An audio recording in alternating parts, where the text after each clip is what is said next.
Congressman Roger Williams from Texas 25, who, by the way, is the Small Business Committee chairman. Congressman, you heard it there for yourself. How are you? I think Dennis just might be right, to be honest with you. We need these moments, Congressman. How are you doing, by the way? You're a busy I'm doing guy. great. We got a lot of things happening up here, David. Well, let's dive right in and actually, talk about appropriately so after the discussion with Stephen Mirren on this, CEA release now for everyone to see what is in the one big beautiful bill as outlined.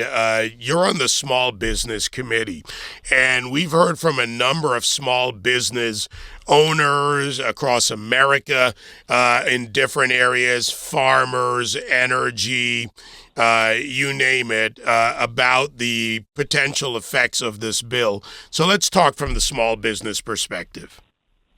Well, I will tell you, as you mentioned, I'm a small business owner in Texas. I employ hundreds of people as we speak, and I'm unique kind of in Congress in the fact I still own a business. I go to my business every Saturday and sign checks. So Main Street America is ready to explode, and what we need to do, quite frankly, the showpiece of this whole thing is the tax cuts. We've got to cut taxes to put more money in the hands of small business owners and employers and customers and people that spend money.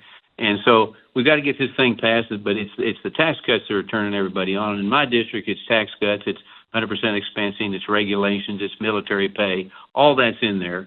And look, when you cut taxes, you create more taxpayers. When you cut taxes, you create more cash flow.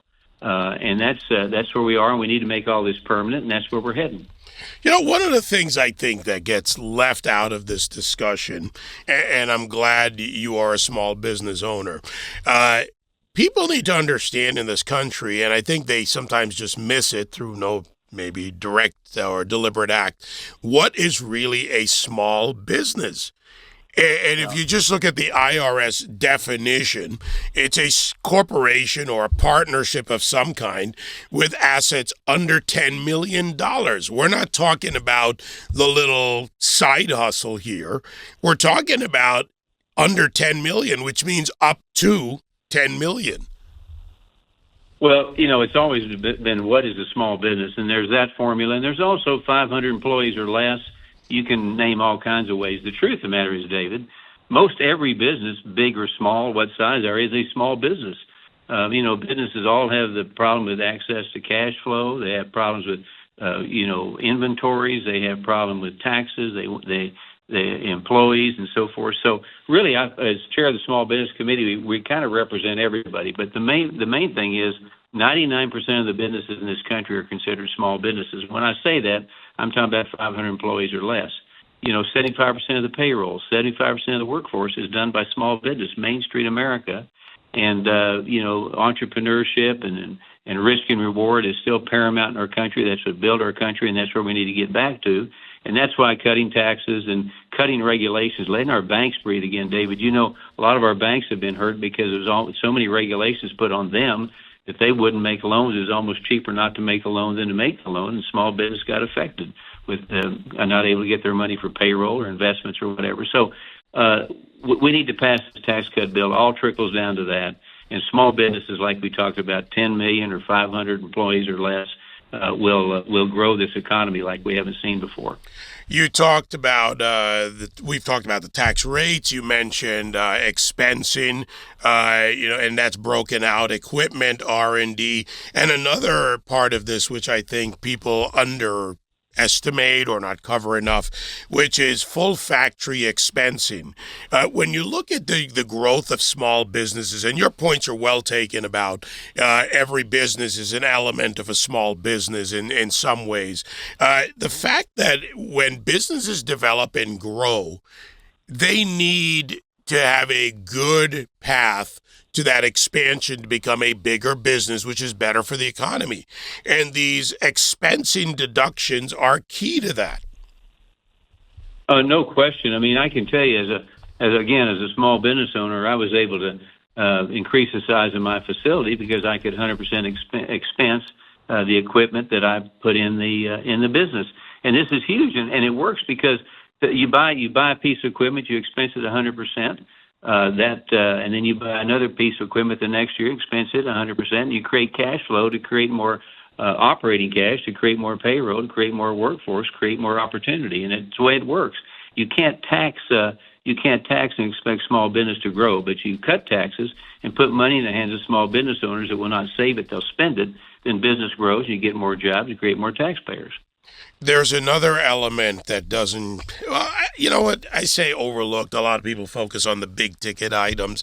I try to focus on the things that also drive other aspects of our economy, including our culture.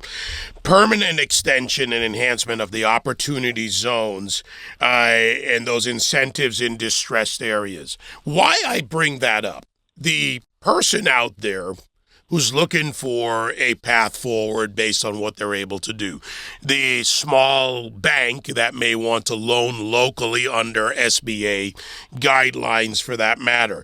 The fact that if you start to see that grow in our economy, you're not just seeing an economic growth, but you're seeing a culture of success build and grow at a level that doesn't always get an economic level, regardless of ethnicity, but in these distressed areas, that begins to build. And that, I think, is not just good, it's great for our country.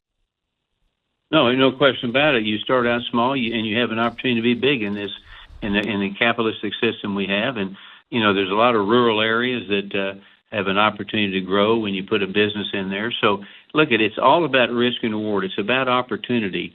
It's about ideas, and that's what has built our country. We've lost that under this Biden administration. Everybody began to play defense because they were afraid what was next, and they wanted to get smaller, not bigger. But now with President Trump and the big, beautiful bill that we will pass is going to enable people from rural areas to big city areas to create a business and grow and entrepreneur and create generations for their family. I always tell people the government up here creates jobs, but it's the private sector, like we're talking about, that creates net worth. And that's what we're talking about as far as the opportunities that are out there for everybody. So, again, it's not that hard. You give, and also let me say this too, David. Main Street doesn't want to compete against the federal government. If the government will stay out of our lives and collect our taxes, defend our borders, help us infrastructure, and leave us alone, we'll compete against our friends and our opponents.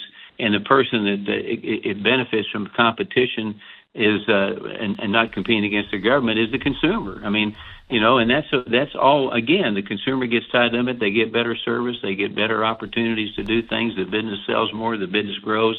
The business borrows money from a community bank, and that's the way it works. That's what we need to get back to. A target placed on inflation properly with pro-growth strategies, higher levels of real GDP growth, annual real wages increase per worker, after tax take-home pay gets better, all part of this. This House and the Senate, sir, need to reconcile. July 4th is not that far away. I want to see a signature. Well, we do too. I mean, I think the quicker we get this bill in the hands of the people, meaning a tax cut, so somebody actually sees a bigger check than they had last week, people are going to see that all this is working and all this will work. That's the that's the superstar of this bill is the tax cuts. So I hope that the Senate, of course, the Senate has it now. We're anxious to get it back and see what changes they make so we can debate it and pass it and get it in the hands of the people. So it's paramount. I hope that we get it done by July 4th. I frankly think we will do that. That sounds a little positive, but I'm a small business owner like many of your listeners, and I think we can get this done. Think what it would be like if this got done, say, July 2nd, and you went home July 3rd, fireworks, celebrations, honoring our nation and the birthday of our nation, and people were looking around going, it's done. So I'm a little more aggressive. They're going to look around. They're going to say, I got a little more money. Let's go out to dinner tonight. Let's celebrate. Let's buy that flag. Let's buy a car. Let's do something. And you're right. I mean, that would be a great 4th of July celebration. And then go into the rest of the summer with that behind us, knowing it's permanent. People can plan. People can do great things with what they know they're going to have coming. And America grows. It's just the way it works. You can stymie development, and it won't grow. You give development an opportunity and risk and reward a chance in America, ceiling of visibility is unlimited in this country. And in Texas, that could also mean a brand new side smoker or whatever one you prefer. Maybe some people like a Traeger, but hey, whatever the case may be. Well, it might, David, it might even mean a big tractor, too. You never know. There you go. Or a little King Ranch edition. There we go. There you go. All right, sir. Great to have you here. I think we've effectively answered Dennis from Arkansas. Thank you. Okay. Thank you. God bless. Congressman Roger Williams from Texas 25. Thank you, sir.